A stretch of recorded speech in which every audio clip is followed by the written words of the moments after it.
And at the weekend, we saw the likes of Dillian Whyte and Derek Chisora both come through very, very tough fights to win. Is that the kind of level you'll be looking at, assume he comes through the fight in Belfast okay? Well, actually, there were two very competitive and two good fights, as you quite rightly say. But without due respect to them, we're actually looking to try and make the fight with Wilder. You know, they're selling you all wolf tickets, people. You're eating them right up. Hey, pussy, are you still there? I back. Trust me, I back. But I'm not impressed by your performance. You'll do nothing. You'll do nothing. Shut your fucking mouth, you'll do nothing. You'll do fucking nothing. Not one of you'll do nothing. I'll tell you what, bro. You know, I was out there, I was fighting all the hitters, bro. You ain't fought no hitters. Come on, guys. It's normal. I'm not saying I would fight you. I would kill you. John, do you think I'm just gonna sit there and let you kill me, John? I mean, really? No, don't be scared, homie. I'd like to take this chance to apologize to absolutely nobody. The double champ does what the fuck he wants. I am gonna beat you into the living death. I mean, maybe that's your job, but where I come from, you know, people like that get slapped. That's fucking illegal. Nick Diaz, you just shook up the world. How's that feel? Hey, I'm not surprised, motherfuckers. Yeah, this is a simulated death match. And you haven't simulated anybody's death yet. I said it last year. We're not here just to take part. We're here to take over. What is the game plan going in against him? The game plan is you go in there, hit him with some good shit, don't get hit, and come home with a pocket full of cash. Who the fuck is that guy? Everybody's on steroids. The whole UFC, everybody. I'm gonna go home tonight. I'm gonna drink a Coors Light. That's a Coors Light because Bud Light won't pay me nothing. Do you want to be a fighter? That is my question. Any of you radio personalities think you want smoke? I want smoke. Yes. What is up? What is up, MCR family? Hipsters here, haters beware. Another daily edition of the show. It's Monday. You know what that means. It's going to be review time. Tons of fights. But of course, we had to have breaking news. We had to have huge, massive news break. Basically, a couple hours before the show? Maybe a few hours, to be honest. Obviously, via TalkSport. Frank Warren is the one to first break it, which you heard in the opening of the show. It looks like Tyson Fury, Deontay Wilder, or should I say Deontay Wilder versus Tyson Fury, are in the middle of negotiations. I believe that takes precedent over the fights this weekend, so we're going to cover Wilder versus Fury first. I apologize for everyone that just wants to hear the breakdown of the fights, but it's definitely, we have to talk about Wilder versus Fury because that is taking, I would say, the combat sports world by storm. MMA media is talking about it. Boxing media is talking about it. I think mainstream media is going to be talking about it soon. I think whether there is actual smoke to this fire, or should I say, whether there is fire to this smoke that we are seeing right now, I don't know. I can't wait to chop it up with you guys in the chat, and obviously you guys on podcasts later on iTunes, Spotify, iHeartRadio, etc. This is Mixed Comment Radio. Hit the like button and share the show. Subscribe. All that YouTube shit. But we are here. Everyone in the chat, what's up? Yes. Rabisky, Aaron Munoz, Real Nija, Louis, Lord Jacob. Who else? Is that it? Elias and Fighter IQ, a.k.a. the Mastermind Ron. Go check out his channel and over there at TBV. Shout out to everyone here. Salute. But yes, it is here. Louis already getting in the bag saying, Matt, it's pure deflection tactics from Fury and Frank Warren after Eddie's monster card on Saturday. I want smoke. It's okay, Louis. We're going to get into it, man. I can't wait to break it down. But obviously, it's not just Frank Warren that talked about this. Whoa. Hold on there, Tyson. Let me get you guys up to speed on everything that's been talked about. Here's Tyson Fury via his own social media saying, and can confirm awful English there. I can confirm that we are in deep negotiations with Deontay Wilder's team for the fight, and he adds everyone involved. And let's hear good old Tyson Fury's own words about the matter. Just a quick one. I can confirm that me and Deontay Wilder are in negotiations, very close to being done. Frank told you all on TalkSport this morning, the breakfast show, whatever it was, I'm not too sure. But it is out there now, and I can reveal that negotiations are being very strong for December. We're almost done with this deal, but I won't be looking over Francesco Pianetta. He's going to give me the right fight and the right work to prepare me for Deontay Wilder. I've got to flatten him first, and then Wilder, let's dance. You know, you've been dealing with shithouses in the past, with Eddie Hearn and Joshua, but I am a man of my word, and if I say I'll fight you. End of. Prepare well, train hard, let's get the deal done. I'm going to knock Francesco Pianetta into next week, so I'm going to knock you Spark out too. Good luck. Well, there we go, ladies and gentlemen. That's Tyson Fury's own words on the matter. Elias saying this fight is really happening. I don't know. I'll put it this way. We talked about this sometime last week about Deontay Wilder, what could be next for him. Because not only were we in a position where Deontay Wilder said he had a big announcement coming up, and we also had Brazil coming out and announcing that he was no longer going to fight Wilder. And I even floated out the idea of Tyson Fury, that he really doesn't have a true fight lined up in Joe Da, saying BBC are reporting it more than just smoke in the chat. Well, obviously they're reporting that they're in negotiations. They've announced it, so there are negotiations. I don't think we should actually speculate on that, whether they're lying about actually talking to Wilder's team. They've definitely talked to Wilder's team. They wouldn't say that otherwise. But are they actually going to make the fight? Even Frank Warren went on to say that he's obviously going to wait to see what Tyson looks like against Pianetta, whatever, and so forth and so forth. So my thing really isn't whether these negotiations are happening. They're 100% happening. It's whether this fight will happen. And I think if you're Wilder and you're not fighting Joshua, or let's say you don't want to deal with Joshua in negotiations for whatever reason, and that's a rabbit hole which I'm not going to get into, Tyson Fury is the best next name you can get. Now, I know some people are going to shit on it, saying that Tyson Fury is not in his prime or that Tyson Fury is not in complete 100% shape yet, and they're right. Absolutely. But Tyson Fury is still Tyson Fury. I think this will sell regardless, and obviously when we get to Mikey Garcia later, we'll talk about what's his next fight and how just because the fight may be a mismatch doesn't mean a fight can't sell and that these promoters cannot hoodwink the casuals into buying it or watching it, whether it's pay-per-view or not. We're basically saying Fury is still young for heavyweight. But I think in terms of getting into peak physical fighting shape, he obviously is still not that, I would say. Gus echoing that, saying, is Fury ready yet? I would argue no. To go from and Tony Bell, you echoed this in the TalkSport show, and we're going to play a clip of them later arguing about Wilder just because I think you guys should hear it because it's funny. But I truly believe that if you're Tyson Fury, you might want to take the Wilder fight. I mean, first off, you're crazy. Like, it is Tyson Fury. Even if you lose to Wilder, I think you have the built-in excuse that you're just coming back, etc. And also, you have the line of, I fought him, Joshua didn't. I took the risk. And even if, or I should say, especially if this fight is in America, which the whispers of this seem like it's a U.S. fight. Where it's out, no one knows yet, but that's what it seems like it's going to be, is a U.S. fight. And, you have, he's been saying forever for Fury. He's been saying that he would go over to America in the U.S. and fight Wilder, and AJ's not. And even if you don't think that's necessarily true, you think it's a load of bullshit PR, which it probably is, in a sense, but it's great PR. It is great optics for Tyson Fury.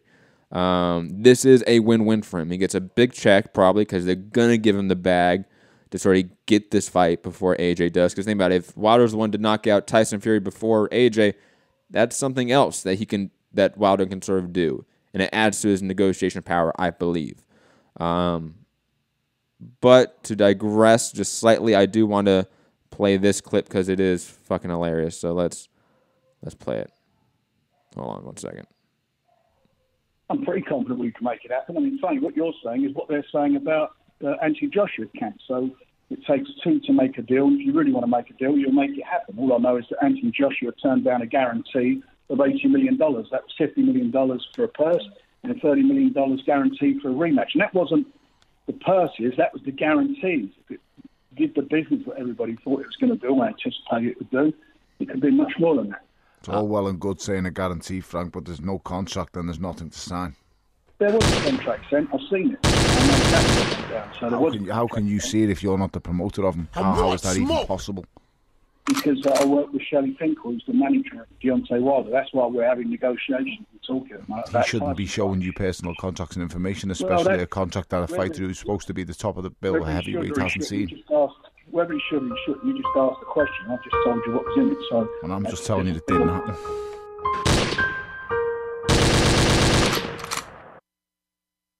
I just want to say that was hilarious. Whether or not you believe either side, I think that's kind of pointless. I think it's weird if Shelley would just to show that a contract to Frank Warren for a different fight. I understand maybe the logic behind it, but it just makes little sense to me how that would actually come about, to actually show the physical contract. Maybe just talking about it, but to actually show a physical contract. And B, the whole narrative has been that wasn't a contract. That was just an offer. And even Wilder's team never really bit back on that or clapped back on that and said, no, it's a contract. We send an actual contract that you can sign. We never heard that. So it's one of those things. But I will say, because I really don't believe Frank Warren here, but I will say Tony Bellew sounded so defensive and like almost butthurt and trying to defend his man Eddie. So I thought it was just hilarious. I thought it was just a funny clip. You can make of it what you will. I'm not going to dive into it. But let's dive into the fights this weekend, because that's really, I think, the lion's share of what we should be talking about. Wilder Fury looks like it is going to happen. In a sense, I really doubt if we get all this smoke for this fight and it doesn't actually happen at this point, especially with there really not being a lot of options out there for either guy, unless it's a Gerald Miller. And if you're a Wilder, why not try to get Tyson Fury? That's an easier fight for a bigger check. And, you know, when we're going to talk about Mikey Garcia with Earl Spence later, the market allows that. So why not do that? But to digress, and also actually very quickly, just on Tony Bellew's side, he did say on that same TalkSport show, which you should go check out. It was a good show. He did say that an agreement with Alexander Usyk is in place for this fall. They just have to get things ironed out. So fuck yes, that is a fantastic fight. I cannot wait to see Tony Bellew versus Alexander Usyk. So get hyped for that one. But to digress to obviously the fights this weekend, and obviously we should start out with Mike Garcia versus, not Earl Spence, oh God. But obviously we're going to talk about that. Mike Garcia versus Robert Easter Jr., so let's get to it. In my opinion, this fight was a fun fight. It was an intriguing fight. I thought Robert Easter showed a great game plan out the gate, and then he just couldn't keep it up. And then you had Mike Garcia, who was able to take the shots of Robert Easter, was able to get on the inside enough times to start, dealing punishment to the body to slow down Easter as well. And eventually, by the midway point, when it was relatively an even fight, in my opinion, Mikey just took over. And you can tell that Robert Easter wasn't able to really keep his game, keep a long-range game while staying off the ropes. That was his trouble.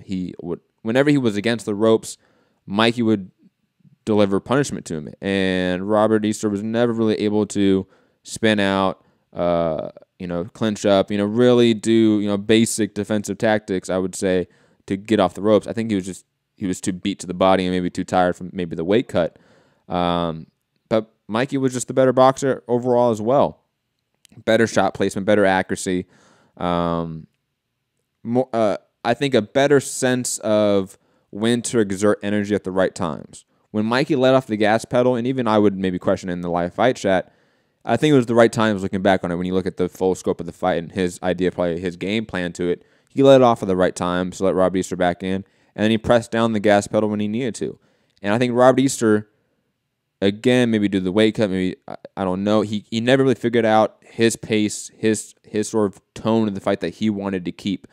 And again, it was kind of unfortunate because the first 6 rounds or so, when he was competitive when he was popping out that jab, keeping his distance, keeping it a long-range fight and throwing combinations, Mikey would shell up. Mikey really didn't have a ton of things to do other than maybe roll with the shot, slip it slightly, block it, parry it maybe, and he was pretty good at it, but Robert Easter was landing shots, and he was landing good shots to the body. He was mixing the jab up, down low, and up top. He was doing good work. Mikey was just better than him. Mikey was able just to walk through it in a sense.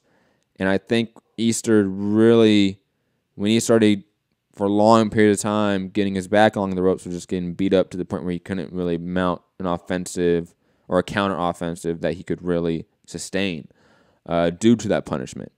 I felt like I called it right. I think in terms of before the fight, I thought Robert Easter was going to show that he was better than what some people think, and I think that showed.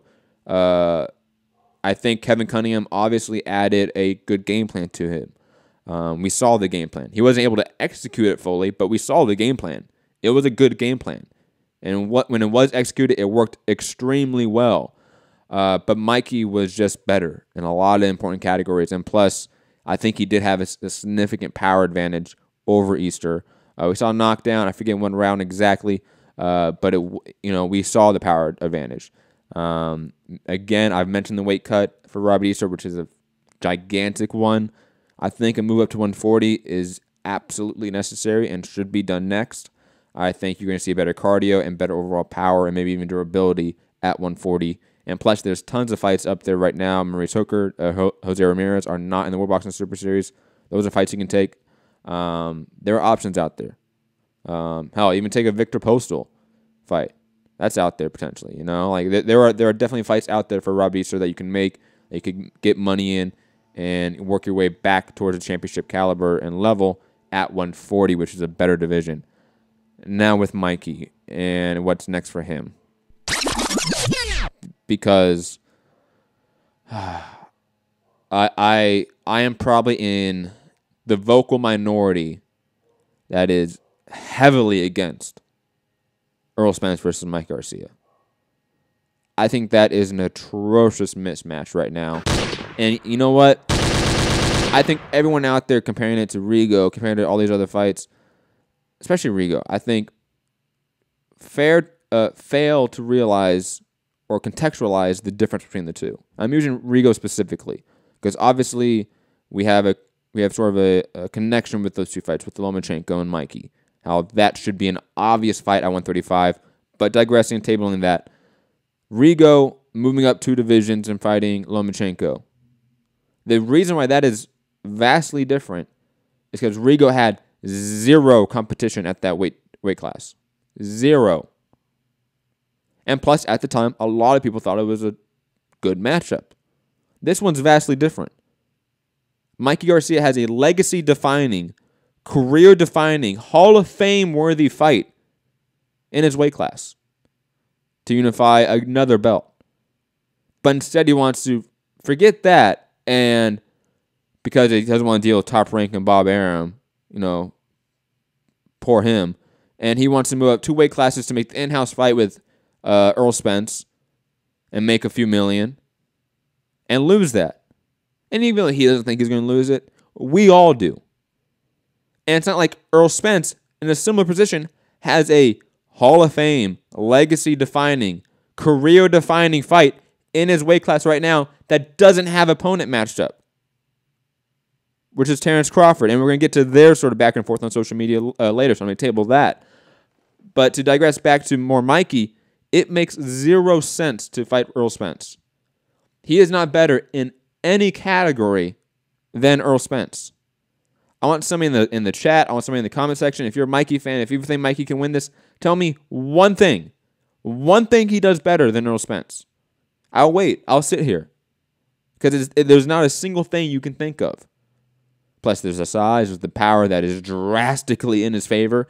And plus, Mikey looked unhealthy, unfit at 140 and said he didn't feel good at that weight class. Imagine another 7 pounds above that. It's just ridiculous. The prospects ain't met. I say he has a lesser chance of winning Loma than Spence. I disagree with that drastically. I think Loma-Mikey is a 50-50 fight. I think Loma wins it, but I think it's a 50-50 fight. Spence-Mikey is not even close to that. It is a complete mismatch, and it's one that's not needed. It's a fight that's not being called for, I would really say, in terms of what the division needs. I would say, respectively, when Loma and Rigo fought, they had contemporaries that they could not fight, or that there really was no contemporaries, I should clarify. So that's why that fight made sense, and plus there was a build-up to it. With Triple G, Kell Brook, similar to this one for Mikey Spence, they had contemporaries they could fight. So that's why that fight didn't make sense, and that's why we didn't really like it. Even though we bought into it and did good numbers, etc., because, again, the market will always allow that shit to happen. The casual fans will always eat that up. I've had fanboys argue with me all weekend on Twitter why Mikey should fight Spence and not fight Loma. All weekend I've had that argued to me by fans. So the market will allow it. Canelo, Amir Khan, they had contemporaries they could fight. That's why that fight made no sense, and that's why we saw the reaction, the fight that we got. Okay? And yes, there's been a long, long running tradition of lightweight champions fighting welterweights. Mayweather Marquez is a great, recent example of that.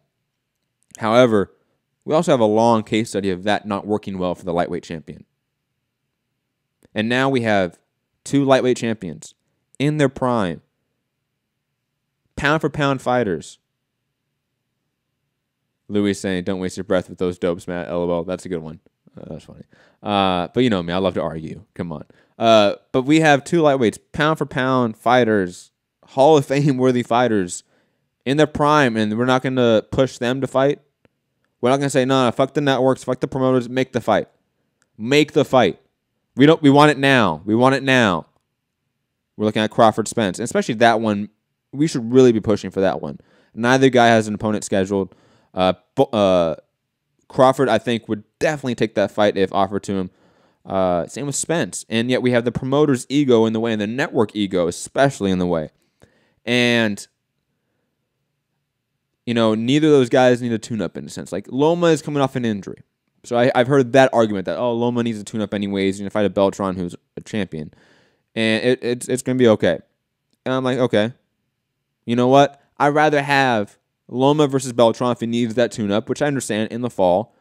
Have Mikey fight Richard Comey, which probably deserves another crack at the top, in my opinion, who probably got robbed in the Dennis Shaffield fight and potentially got robbed against fucking Robert Easter and has looked phenomenal as of late. Why not give him that shot back? That's in-house fight. They're both in-house fights. Get an Andre Ward, Sergey Kovalev-like contract and get this fight fucking done. Why not? I'd rather have that. I honestly rather have Mike Garcia versus Richard Comey than Spence versus Mike Garcia. Absolutely. It's just ridiculous in my opinion. Now, to Spence and Crawford, because they had a good one, guys. They had a good little back and forth. And at first, it all started with Crawford. We all know how he gets on Twitter after fights. He throws out the Kendrick Lamar subliminals, and I'm okay with it, because I want smoke. And I'm down with it. You know me. I'm a Crawford fan, admittedly. So first, this pops up. Terence Crawford saying, "Don't sleep on that man from Omaha," with the laughing face emoji.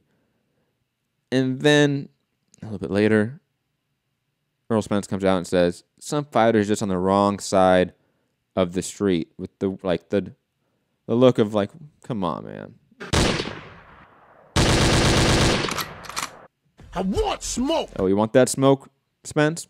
And then Crawford says, "I own the whole block."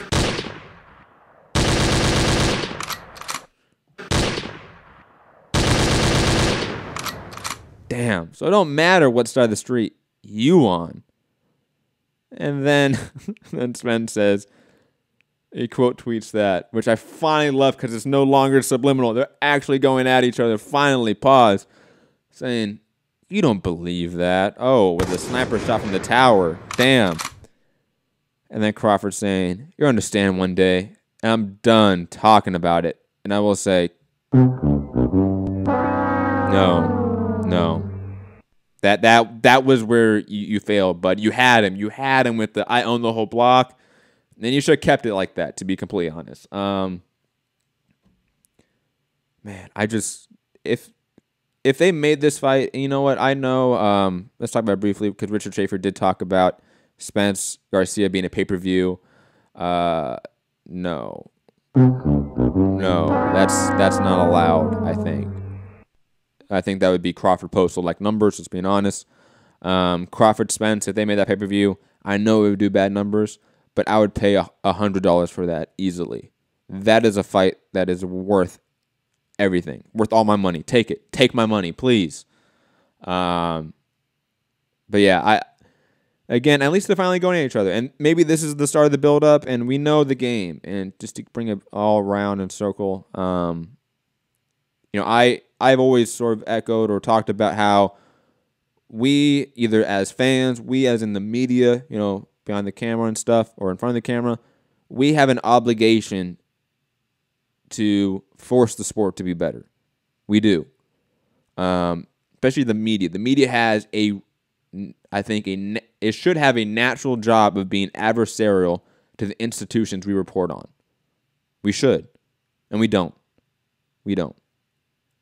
I saw very few media people and fans overall talk about how this fight should not be happening. And adding Showtime, adding Mikey, adding Spence on Twitter and saying, no, we don't want this. Please do not do this. This is a mismatch. We don't like it. I don't see that. I don't see the public outrage.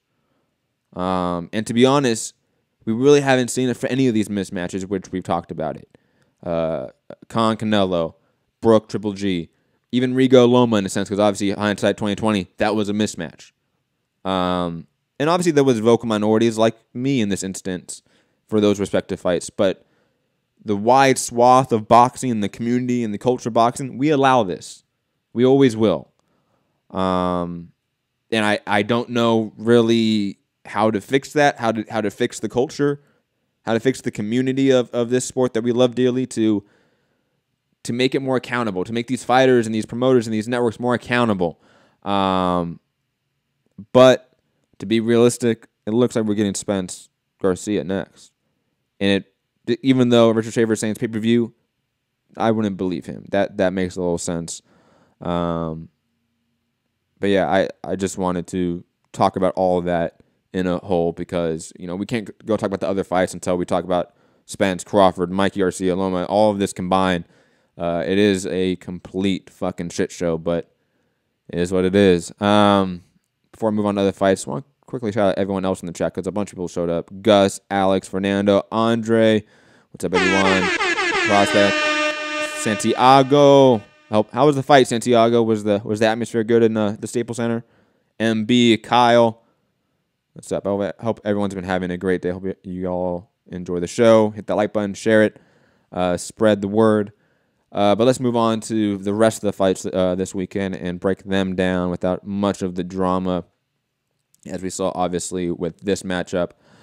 Breaking down this card specifically before we move on to other ones. Luis Ortiz obviously knocking out Razvan Kajoni in the second round. KO, brutal right hook to set it up. Put Kajoni's head right in the right place for that left straight that followed. That knocked him out. Beautiful shot. And also amazing post-fight interview. Him announcing that they found the cure for his daughter's disease. So quickly, salute everyone in the MCR family. Salute to you, Ortiz, and your family. We're glad. We're going to continue saying prayers up no matter what, though, for your daughter and such. But Luis Ortiz, man, back at it. He needed a quick knockout like this. If he had a ho-hum fight, I think that would have been really, really bad. I think you would have had all the Wilder haters come out and just shit on that. Robisky, don't worry. I'm going to get to your boy Christopher Diaz, man. Oh, damn. Poor guy.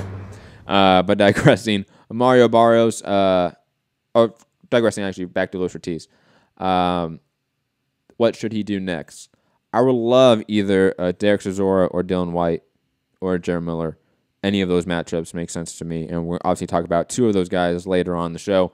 But Mario Barrios picking up a technical stoppage against Jose Arman.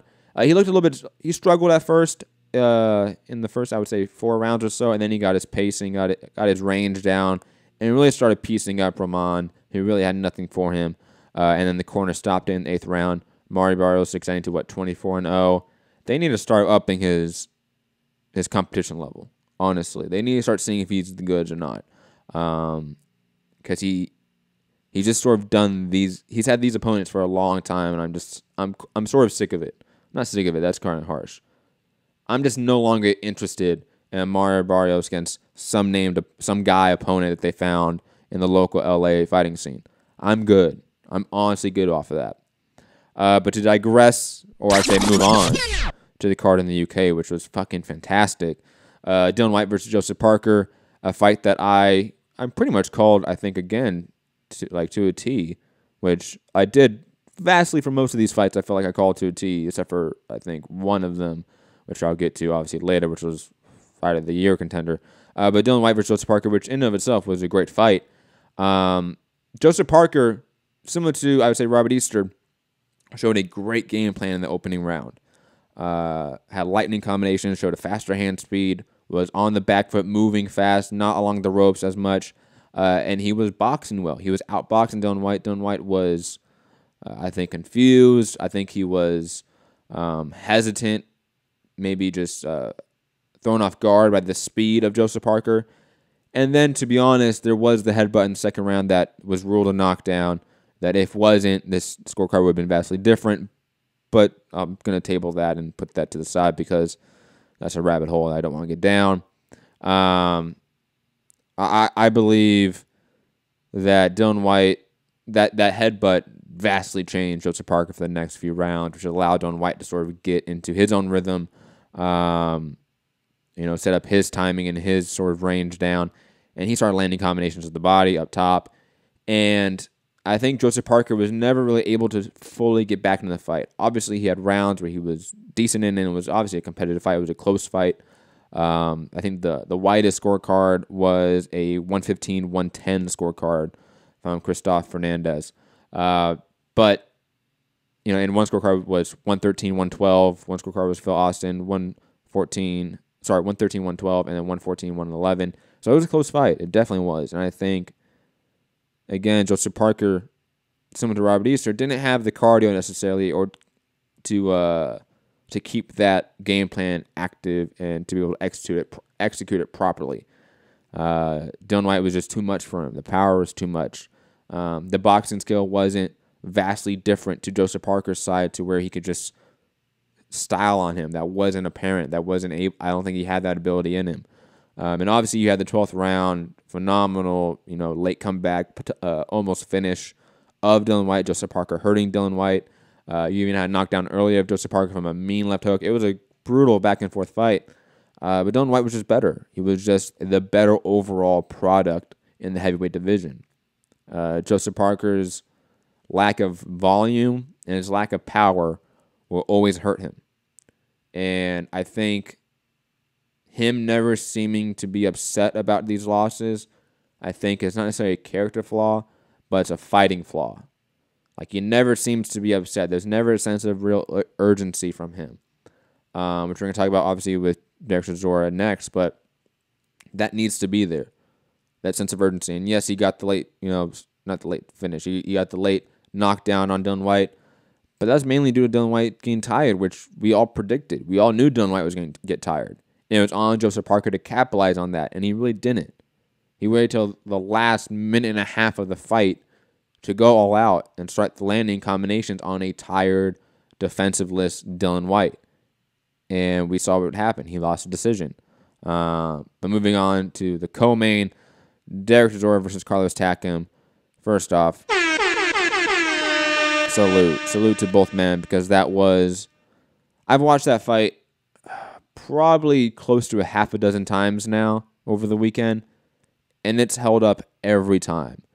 When that 8th round finish happens, where Derek Chisora, after getting probably a life-changing beating from Carlos Takam and playing a poor man's rope and dope, where he was eating shots all fucking night, and then to pull off that overhand right from hell on Takam, knocking him down. And the second the fight resumed after Takam got up, he landed another one that put Takam out for good. Fantastic fight. I mean, first off, that first round, the pace that Takam set, I was looking at it and going, I don't know how this is sustainable. And then round 5, round 6, round 7, it was sustainable. And Derek Chisora was landing shots in between. He was landing his own good shots and, occasionally knocking Takam back. But it was a brutal beating by Chisora. But again, fantastic comeback of the year potentially in my opinion.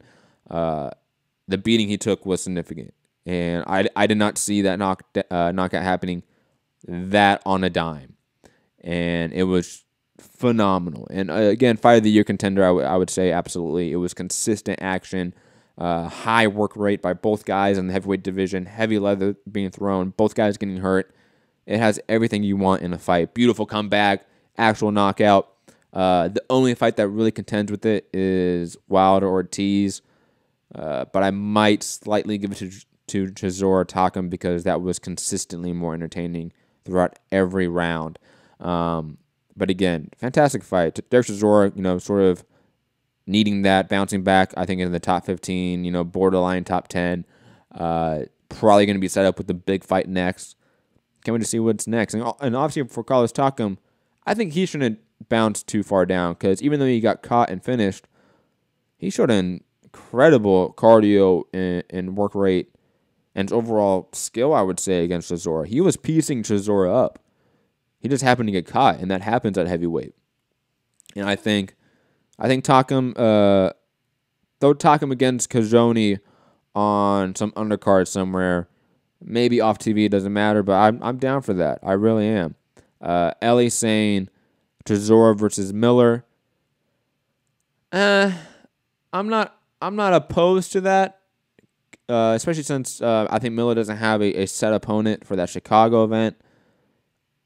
I'm okay with that. I'll be honest. That makes sense to me. It's also just a good name for Miller, who probably needs it.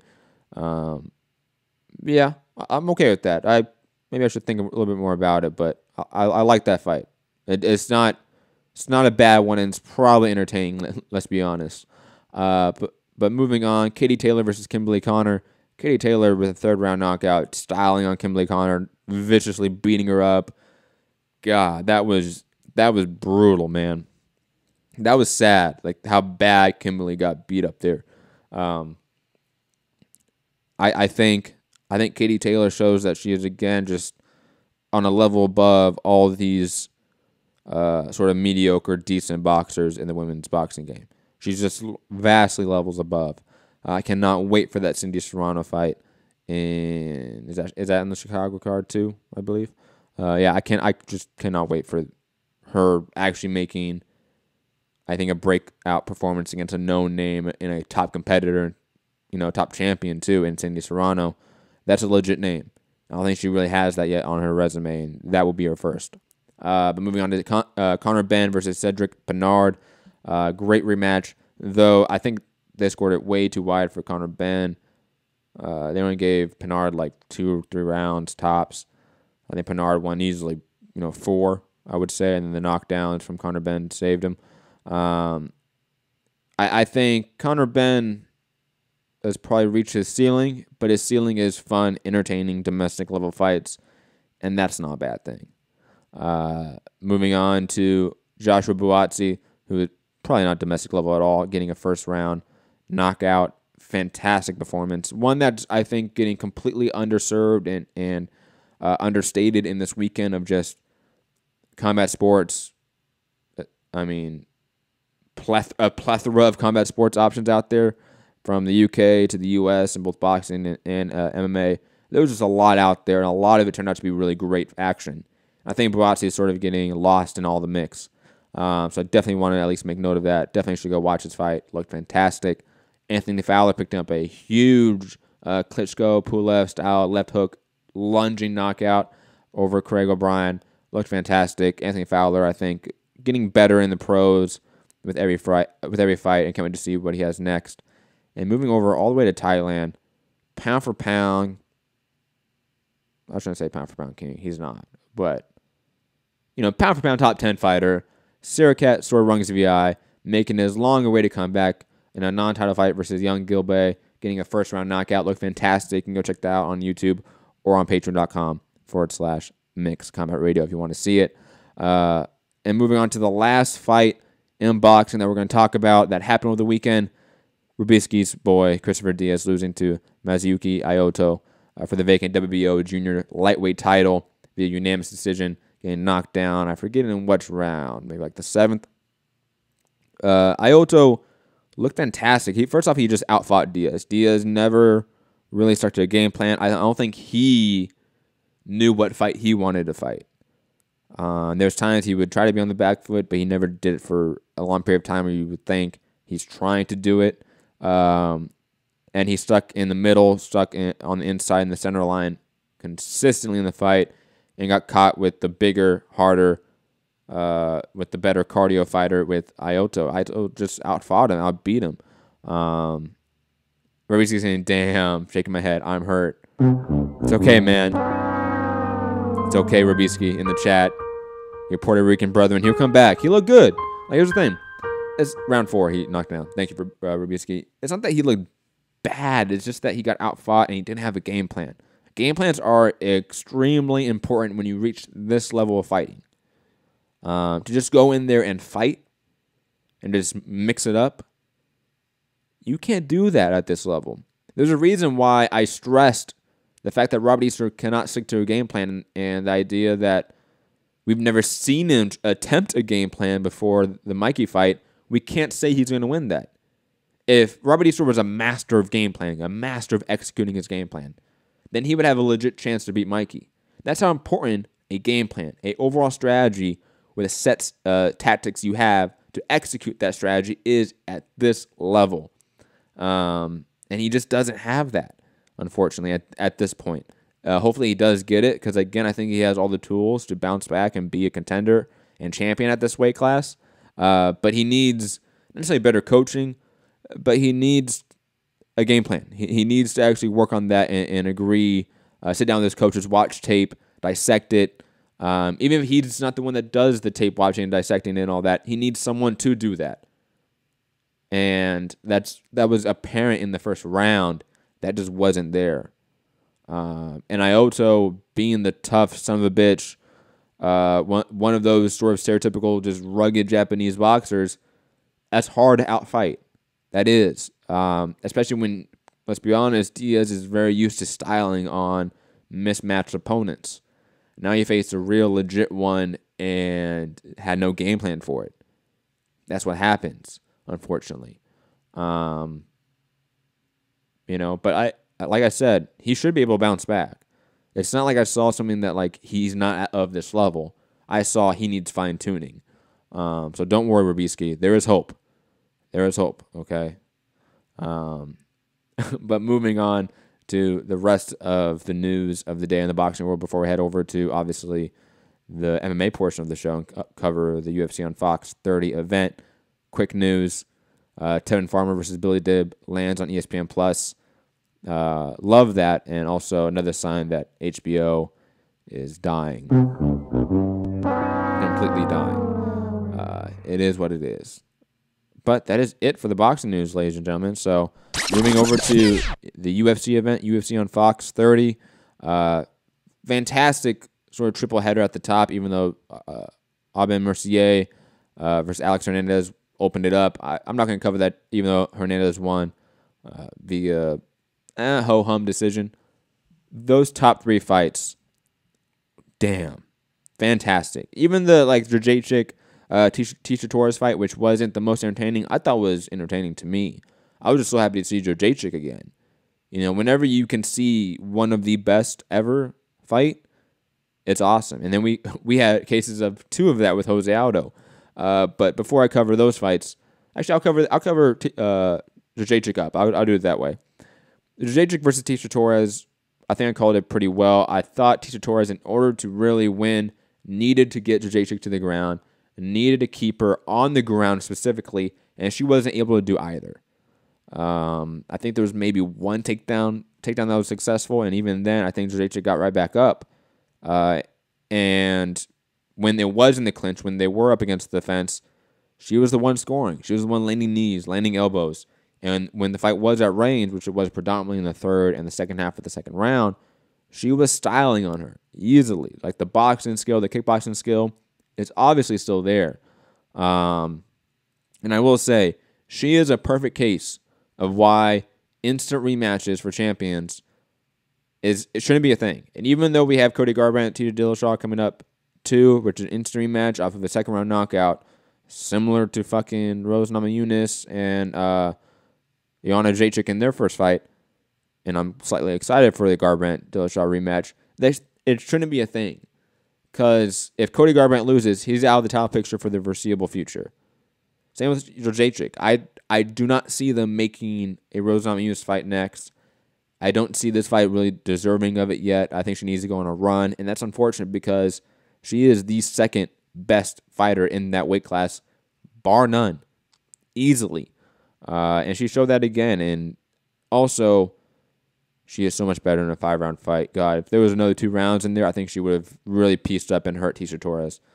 But digressing to Jose Aldo versus Jeremy Stephens. First off, he's back. He's back. Speaking of greats, Jose Aldo probably being top 10, top 15 fighter of all time. He's in that list. He's in that discussion, definitely. Obviously the best featherweight of all time at this point, with the run that he went on for, the decade of undefeated at the top of that division. Coming in here, getting hurt early in the first round, and then stopping Jeremy Stephens with the vicious liver shot with the left hook. It was fantastic stuff. Even with Jose Aldo getting hurt early in the round and having to sort of clinch up, get his wits about him again, he was clearly the better striker and better overall fighter. His defensive ability and skills were far superior. His ability to either block shots, parry shots, or roll with them is fantastic.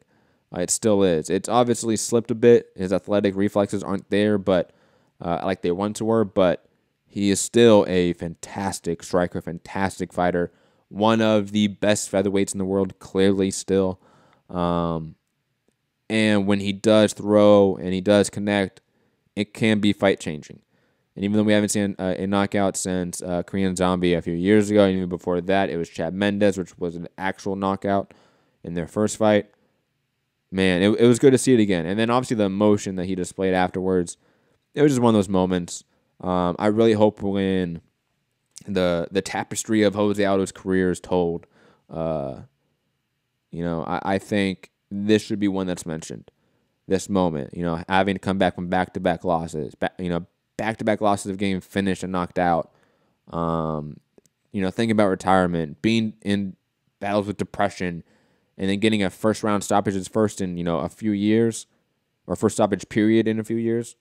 I think it's one of those moments that we just hold up that this is what the sport's about. Fantastic moment. Jose Aldo back at the top. And depending on what happens with Max Holloway, God knows what he does. Kyle asking a good question, which I wanted to address, so thank you for reminding me, saying any interest in Aldo fighting at 155 still? Absolutely. Absolutely. I think Rob saying, is it boxing still? Sorry. My bad, Rob. You missed that. Have to rewind the show. You can do that, though. You can just rewind it. It's okay. And then chat shit about stuff that I said like half an hour ago. That's completely fine. I won't be mad. I think Aldo at 155 makes a lot of sense still. I think he looked off at the weigh-ins. Similar to Jeremy Stephens, they both looked off at the weigh-ins. God. Is the durability or the lack thereof seemingly now at 31 years old, which is young, but look at Shogun. He was old at 29. I believe there's a lot of merit and a lot of discussion that should be had within that team about what he does next. Should he stay at 145 and try to bounce back to the top? Or should he just move up to 155 and then it's all fresh matchups? I would love that. And you know what? Imagine a Anthony Pettis Jose Aldo fight, even though that never happened and that was announced once. I would still watch that in a heartbeat. Michael Chiesa would be a fun matchup still. Khabib, Ali Quinta, Tony Ferguson, Nate Diaz. These are all fights that could happen at 155 that I would like to see. So I that's what I sort of would hope for and sort of push for, to be honest. I think staying at 145 makes zero sense. Because what is he going to do? Fight the winner of Frank Yeager and Korean Zombie? Fight Frank Yeager for a third time if he wins that, and he's beat Frank Yeager twice. Or fight Korean Zombie again. He's already beat Korean Zombie. Or move up to 155. He's healthier. Gets, I think, better matchups for more money. Kyle's an MA. You might like if you tried, Rob. Kyle, just stop. Just trust me, Rob's not the guy. Rob is like Scrooge, but not like regular Scrooge. He's Scrooge McDuck without the money. He's just an angry old British white dude that looks like a duck. And he just wants to sit in his rocking chair and bitch about the kids on skateboards out front on his driveway. That's what he wants to do. Oh. I'm kidding. I love you, Rob. Don't worry. But digressing. Last piece of news before we head out of here. By way of Paul Gift. Something to sort of pay attention to. Not really news I can sort of delve into yet, but news I'm definitely going to. The UFC lawsuit has had greater than 50 depositions, greater than 900 pages of expert reports. The UFC has produced greater than 3.2 million pages of documents.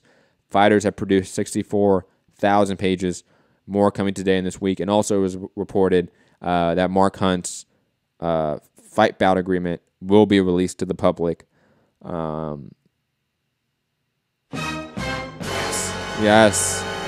Yes, legal spilling of the tea. I cannot wait. Last time we had this sort of situation, even though this one is far bigger than that, it was when the UFC and Bellator sued each other over Eddie Alvarez, and we got that contract out in public light for the public record. And that was the first UFC contract we were ever able to see, ever. Now we have millions of documents, probably terabytes worth of information that is now going to be in the public record, most likely in the coming week or so. Plus a new bout agreement, a new contract we're going to learn and figure out. God, it's going to be interesting to see what happens here. The UFC, which has always prided itself in being a very private corporation that does not want this information out there, now will have basically all of it out there. What happens next in this lawsuit? Obviously, if you don't know about this, just to sort of add some context, I believe this is the lawsuit, the class action lawsuit between fighters and the UFC, order to get unionization and labor violation, labor rights violations, etc. So this should be fun. Unfair business practices, all that stuff. It's all gonna come out to light now. And Paul Gift, if again, I'll at MMA Analytics on Twitter, is the guy to follow for all this stuff, and not only for MMA but for boxing too. When the PBC lawsuit happened, he was the one that basically had all the documents, or at least reported on all the documents and court documents in that case, that allowed us, information like Al Heyman was actually planning on building a boxing league with him as sort of like the commissioner. That was a plan on the books, and we were able to find that out because of Paul Gift. So please go follow him. If you haven't yet, you should.